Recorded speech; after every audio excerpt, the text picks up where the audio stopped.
Good morning students. आप सभी ठीक ठाक होंगे बच्चों। दिवाली खूब मनाई होगी आपने। आज मैं अपनी स्टडी शुरू कर रही हूँ। ठीक है, लेसन 13 साउंड। तो लेसन 13 साउंड का आज का हमारा टॉपिक है बेटा। आप सब की बुक में ये मैं आपको ये दिखा रही हूँ इस टाइम।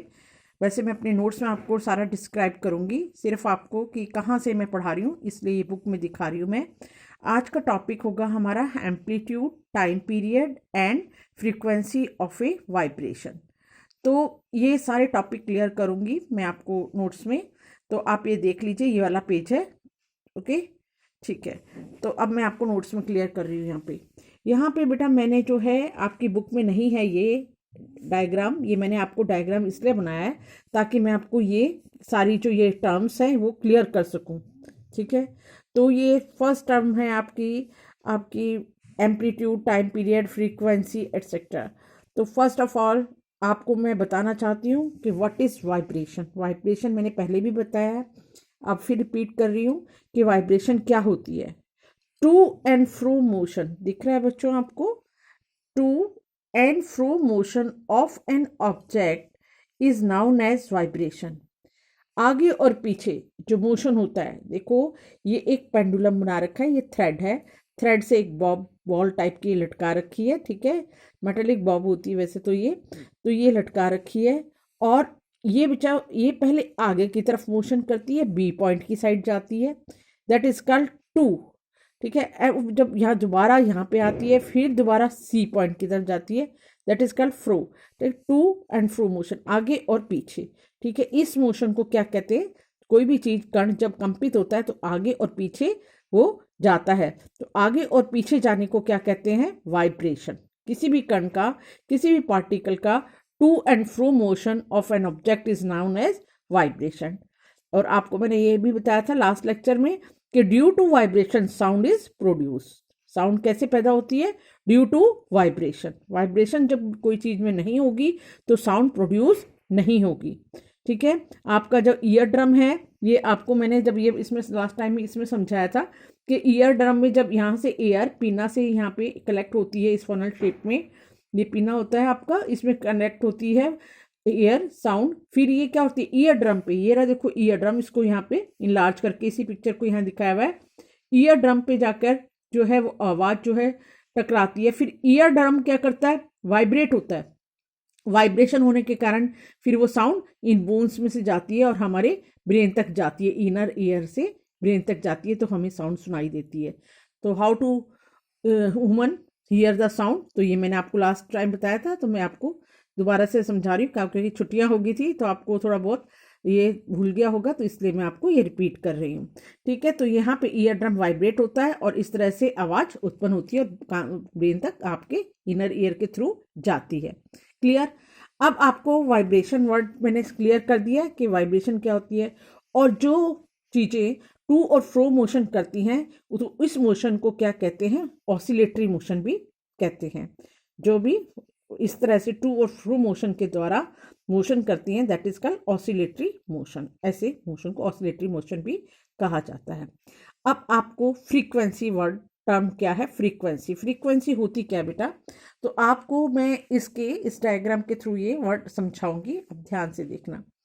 देखो, जब बच्चों, सबसे पहले तो मैं आपको ये बता दूं कि ऑसिलेशन कहाँ किसे जाएगा। जब ये बॉब अपनी ए पोजीशन पर स्टेबल है, ये यहाँ से अपने बी पॉइंट पर जाएगी। ठीक है, फिर बी पॉइंट से अपने दोबारा ए पॉइंट पर आएगी और ए से फिर सी की तरफ जाएगी और सी से फिर दोबारा अपनी मेन पोजीशन, पहले वाली पोजीशन पर आएगी ए पॉइंट पर। तो क्या होगा? ये एक ऑसिलेशन कहलाएगा। क्या कहलाएगा? ये वन ऑसिलेशन कहलाएगा। आगे कंप्लीट, कहा ए से बी पे गया, बी से ए पर आया, ए से फिर सी पर गया, सी से दोबारा जब अपनी मीन दोबारा वही वाली पोजीशन पे आएगा तो ये क्या कहलाएगा? One oscillation. तो इसने ये एक चक्कर लगाया। ऑसिलेशन मीन्स एक चक्कर लगाया इसने। ठीक है, तो वन ऑसिलेशन। तो अब फ्रीक्वेंसी समझने के लिए ऑसिलेशन वर्ड समझना आपको जरूरी था कि क्या होता है ऑसिलेशन। अब मैं आपको बता रही हूँ frequency. The number of oscillation पर सेकेंड इज कॉल्ड फ्रीक्वेंसी। ठीक है, एक ऑसिलेशन को एक सेकंड में जितने ऑसिलेशन लगते हैं, जितने चक्कर लगते हैं, दैट इज कॉल्ड फ्रीक्वेंसी। जैसे कि एक पर सेकंड में कोई चीज 4 चक्कर लगा लेती है। एक हमें टाइम पीरियड नोट करा है, एक सेकंड में देखते हैं ये बॉब इधर से इधर, इधर से इधर, इधर से, फिर एक चक्कर पूरा हो गया, फिर इधर से गई, इधर आई, दोबारा का 2 चक्कर पूरा हो गया। तो एक सेकंड में वो कितने अपने ऐसे ऑसिलेशन कर लेती है, कितने चक्कर लगा लेती है, तो उसको कहते हैं फ्रीक्वेंसी। आगे बात समझ। तो फ्रीक्वेंसी को हम किस में एक्सप्रेस करते हैं? Frequency is expressed in hertz.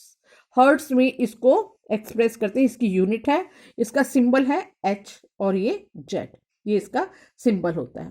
आगे बात समझ। अब है एम्पलीट्यूड। एम्पलीट्यूड क्या होता है? The maximum displacement.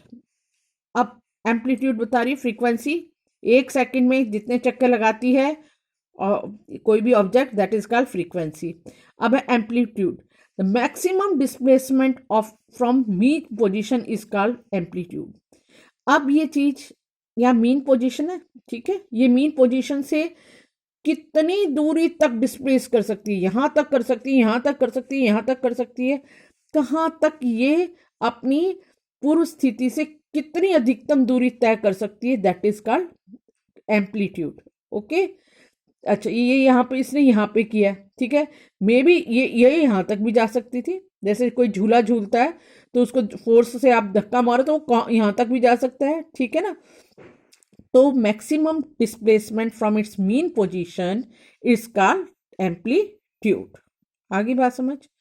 अच्छा, अब मैंने आपको बताना है इसमें, अभी मैंने आपको टाइम पीरियड जो है वो इसमें मैंने अभी नहीं बताया है। मैं आपको वैसे टाइम पीरियड बता देती हूँ बच्चों, वैसे सुन लो। इसमें जो है मैं लिखना शायद भूल गई हूँ। टाइम पीरियड क्या होता है? That is time period. Okay, एक ऑसिलेशन करने में जितना समय लगता है, that is called time period. ठीक है, time taken to complete one oscillation is called time period. Time period का जो है यूनिट क्या है? सेकेंड। ओके, तो आप जब ये रीड करोगे लेसन, इसके लेसन में आपके जो मैं आप पढ़ा रही हूँ ये सारा के सारा इसके अंदर आएगा आपको। ठीक है, अब है पिच। अब हमारे नेक्स्ट वर्ड है, अपनी नेक्स्ट टर्म है हमारी पिच। पिच क्या होती है बेटा? The frequency determines the shrillness और पिच ऑफ ए साउंड। जितनी फ्रीक्वेंसी होती है वो साउंड की जो एक तीखापन है उसको शो करती है। अगर फ्रीक्वेंसी ज़्यादा है तो श्रिलनेस या उसकी जो पिच है वो ज़्यादा होगी। ठीक है, जैसे कि आपको आपके यहाँ पे एक एग्जाम्पल दिया हुआ है आपकी बुक में, मैं अभी दिखाती हूँ। देखिए सब बच्चे, ये देखिए, एक बच्चा है ये एक ढोलक बजा रहा है और एक बच्चा है ये सीटी बजा रहा है। ठीक है, इसकी फ्रीक्वेंसी देखो, जो सीटी बजाई है इसकी फ्रीक्वेंसी देखो ज़्यादा है ना, ठीक है, और इसकी फ्रीक्वेंसी कम है एज कंपैरिजन टू विसिल। ढोलक फ्रीक्वेंसी इज लेस है ना, ढोलक की फ्रीक्वेंसी लेस है। तो आवाज किसकी ज्यादा, श्रिलनेस किसकी ज्यादा है? किसकी? विसल की, क्योंकि इसकी फ्रीक्वेंसी ज्यादा है। जिसकी फ्रीक्वेंसी ज्यादा होती है उसकी जो है लाउडनेस भी ज्यादा होगी, ये याद रखना हमेशा। ये देखिए यहाँ पर मैंने लिख रखा है, the frequency determine the shrillness और the pitch of the sound. If the frequency is higher of vibration then the sound is shrill and has higher pitch। जितनी फ्रीक्वेंसी ज़्यादा होगी उसकी पिच भी ज़्यादा होगी। A woman has a higher frequency than a man. एक woman की जो आवाज़ का तीखापन एक आदमी के तीखेपन से ज़्यादा होता है बेटा। आपने देखा होगा आदमी की आवाज़ से औरत की आवाज़ में तीखापन ज़्यादा होता है। अगर वो चिल्लाती है तो उसकी आवाज़ एकदम सुनाई देती है। ठीक है, तो क्यों? Due to the frequency. जो औरत की आवाज़ की जो फ्रीक्वेंसी है वो ज़्यादा है as comparison to man. Okay, तो आपको इस डायग्राम में भी समझा दिया सारा। ठीक है, ये देखिए यहाँ पे फ्रीक्वेंसी के कारण इसकी आवाज़ तेज है, इसकी आवाज़ कम है। आगे समझ। अच्छा, अब मैं एम्पलीट्यूड का भी समझाती हूँ। एम्पलीट्यूड का भी संबंध है लाउडनेस से। ठीक है, जितने मैक्सिमम एम्पलीट्यूड होगा उतनी लाउडनेस भी ज़्यादा होगी। आपको कैसे, फॉर एग्जाम्पल यहाँ पे देखो, यहाँ पे एग्जाम्पल दे रखा है। For example if amplitude become twice, अगर किसी चीज का एम्पलीट्यूड दोगुना कर दोगे, ठीक है, अगर एम्पलीट्यूड आप दोगुना कर दोगे तो उसकी जो लाउडनेस है वो भी चौगुनी बढ़ जाएगी, डबल हो जाती है। अगर एम्पलीट्यूड आपने ट्वाइस कर दिया तो उसकी लाउडनेस क्या होगी, 4 टाइम ज़्यादा बढ़ जाएगी, वो डबल हो जाती है। तो लाउडनेस एम्पलीट्यूड पर निर्भर करती है, और फिर ये पिच जो है ये फ्रीक्वेंसी पर डिपेंड करती है, याद रखना, ठीक है, ये इंपॉर्टेंट बात है। लाउडनेस किसके ऊपर डिपेंड है, एम्पलीट्यूड पर, और पिच किसके ऊपर डिपेंड है, फ्रीक्वेंसी पर। जितनी ज़्यादा फ्रीक्वेंसी ज़्यादा होगी पिच उतनी ही ज़्यादा होगी, जितनी ज़्यादा एम्पलीट्यूड ज़्यादा होगा उतनी ही उसकी लाउडनेस भी ज़्यादा होगी। तो ये बातें आप ध्यान से, ये देखो मैंने यहाँ पे ये इसको अलग से हाईलाइट किया है। The loudness of sound depend on it's amplitude. तो लाउडनेस जो है, आवाज़ का भारीपन किसके ऊपर डिपेंड करता है, उसके एम्पलीट्यूड पर, ठीक है। लाउडनेस को एक्सप्रेस करने के लिए कौन सी यूनिट है, डेसिबल, डीबी से इसको डिनोट किया गया है, ठीक है। आज के लिए इतनी टर्म्स बहुत है, ठीक है। ये डायग्राम जो है अगर बनाना चाहो आप बना दो, मैंने समझाने के लिए बनाया था ये, ठीक है। अब किसी को भी कोई कंफ्यूजन होगा तो आप मेरे से पूछ सकते हो, और इसको अपने नोट करना है, मैं इसकी पिक्चर आपको भेजूंगी, और इसको होमवर्क नोटबुक में अच्छी तरह नोट करना है और लर्न करना है। सबके सब बच्चे अपना साथ के साथ काम कंप्लीट करके मुझे चेक करने के लिए भेजते रहा करो। Have a nice day, okay.